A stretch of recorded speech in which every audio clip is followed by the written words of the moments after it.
Halo semuanya, ketemu lagi sama saya Citra Utami Putri pada video pembahasan tentang audit teknologi informasi.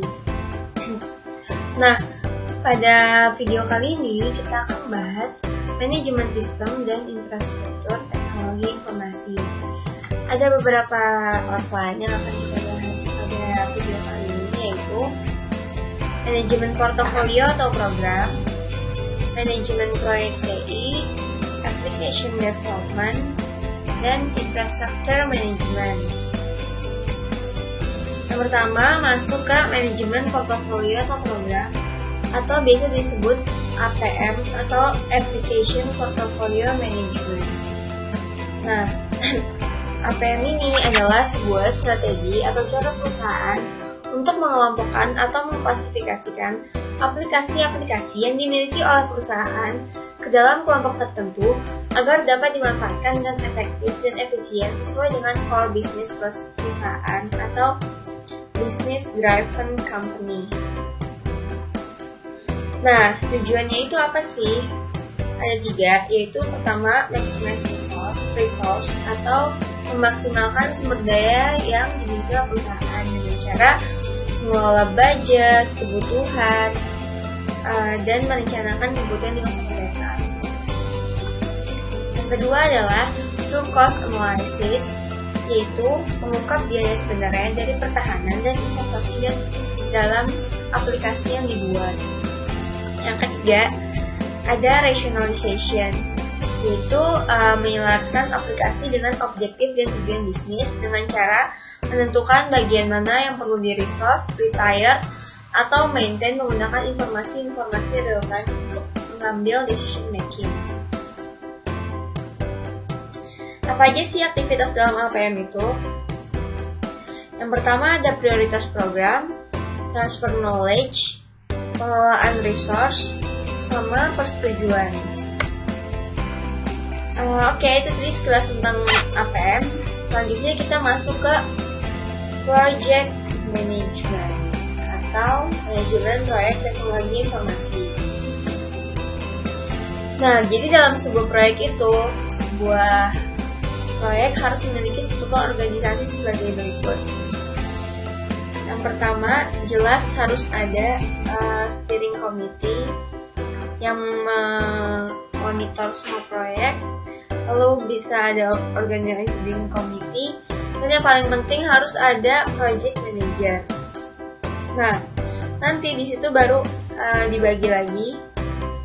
Misalkan ini buat fungsional, ini buat konfigurasi, ini buat change management help desk, ini buat measurement, ini buat konversi data. Tapi yang paling penting ini harus ada project manager. Lalu nanti struktur di bawahnya menyesuaikan dengan konteks proyek itu sendiri. Nah, elemen-elemen dalam manajemen proyek ini harus ada lingkungan proyek, tujuan proyek, budaya dan komunikasi dalam proyek, serta peran dan tanggung jawab kelompok dan individu. Nah, proyek ini seperti yang tadi saya bilang harus memiliki Project Management Officer atau PMO. Nah, selanjutnya boleh memiliki counterpart, ini optional. Dia kayak orang-orang yang expert yang dapat membantu sesuai dengan bidangnya. Nah, jadi dalam proyek itu terdapat sebuah standar yang digunakan dalam membuat proyek, yaitu PMBOK. Nah, PMBOK ini udah versi 5 sekarang, dan di dalamnya terdapat 10 knowledge area, yaitu ada scope, time, cost, quality, communication, risk, human resource, procurement, stakeholder, dan integration. Nah, ke-10 fase ini harus dilengkapi dalam meminimalkan risiko dan mencapai tujuan proyek dengan mempertimbangkan scope, time, cost, dan quality. Nah, batasan proyek ini seperti yang tadi saya sudah singgung sedikit. Menurut PMBOK, batasan proyek adalah 3, yaitu scope, cost, sama time. Jadi dia itu tetap goal oriented dengan mempertimbangkan scope, biaya, time, dan satunya itu sebenarnya kualitas, cuma itu beda. Nah, terus ada siklus proyek menurut PMBOK. Yang pertama ada initiation, nanti dia akan menghasilkan project charter dan scope statement. Lalu di intermediate ini ada planning, lalu juga ada executing. Di sini nanti terdapat baseline dan milestone. Di sini juga harus ada progress dari executingnya serta acceptance dari stakeholder terkait. Nah, nanti di final atau closing terdapat approval final dan handover. Nah, dalam satu siklus ini selalu ada aktivitas monitoring dan controlling yang nggak boleh dilewatin, mulai dari inisiasi sampai final atau closing. Nah, nanti project deliverable ini produk dari si proyek itu. Jadi ini fase menurut PMBOK: initiation, planning, execution, monitoring and controlling, dan closing. Nah, effort proyek ini kayak gini, ini detail lebih rinci. Paling banyak tuh di executing. Jadi defining ini kayak initiation, menentukan goal, specification, tugas-tugas, dan responsibilities dari setiap tim proyek dan stakeholder. Lalu di planning, kita merencanakan jadwal, budget, sumber daya, risiko, dan staffing. Lalu di executing, ini dilihat progressnya, status reports, change-nya, quality, dan forecast masa mendatang, serta di closure, ini evaluation, lesson learned, dan lain-lain sesuai dengan kebutuhan proyek. Nah, yang ketiga kita masuk ke application development. Nah, jadi application development itu sangat erat kaitannya dengan SDLC. Siapa sih yang nggak tahu SDLC? Orang-orang IT pasti tahu lah ya, software development life cycle ini. Jadi ini proses utamanya ada 6 tahapan dalam sebuah siklus. Dimulai dari planning, requirement analysis, design, implementation, testing, coding, dan integration. Dan jangan lupa maintenance dari si software itu sendiri. Nah, SDLC ini punya beberapa metode atau cara. Yang paling terkenal waterfall, dan ada cara spiral, incremental, overlap, RAD, prototype, dan lain-lain masih banyak sesuai dengan kebutuhan dan tipe dari software yang akan dibuat. Nah, selain memakai SDLC, bisa juga pakai alternatif model. Antara lain ada data oriented, object oriented, web based application, reengineering, reverse, dan component based. Nah, ini selanjutnya kita masuk ke infrastruktur management atau infrastruktur procurement program. Jadi di sini diadakan proses pengadaan infrastruktur tadi. Infrastruktur procurement ini memiliki beberapa fase.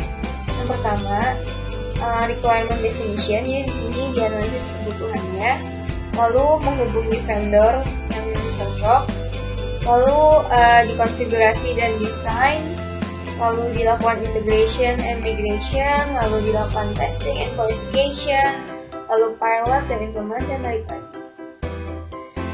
Nah, jadi infrastruktur procurement process ini tuh terdiri dari beberapa gabungan siklus dari berbagai macam proses manajemen, dari project management, change management, IT infrastructure, training and documentation. Terus lanjut ke improvement process. Jadi di sini gimana caranya kita melakukan proses peningkatan dari aplikasi yang sudah dibuat tadi. Nah, ada beberapa cara. Yang pertama, pakai generic process model.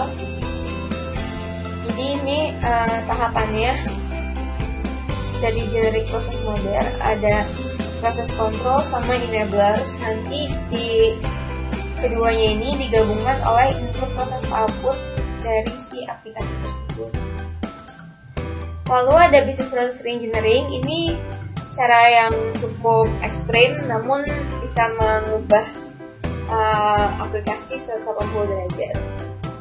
Jadi ini ada siklusnya, siklus dari BPR itu ada pertama develop vision dan objective, understanding existing process, identify process for redesign, identify change level, implement the new process, ini yang paling penting. Lalu make new process operational, lalu evaluate lagi proses yang baru, dan melanjutkan continuous improvement. Jadi gitu prosesnya. Lalu ada yang terakhir, ada capability maturity model.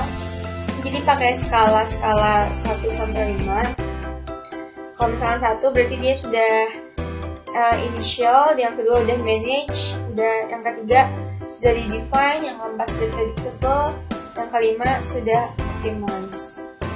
Ini penomoran ini tergantung perusahaan dan organisasi maunya kayak gimana, tapi rata-rata yang general seperti ini. Mungkin ada di sini biasanya menambahkan 0, tapi kayak gini biasa. Lalu kita di audit teknologi informasi ini melakukan audit systems and infrastructure management. Caranya dengan melakukan kontrol-kontrol pada aplikasi yang dibuat. Ada boundary control, input control, process control, output control, database control, dan communication control. Di sini ada pengendalian-pengendalian yang harus dilakukan dari masing-masing kategori kontrol pengendaliannya. Seperti ini.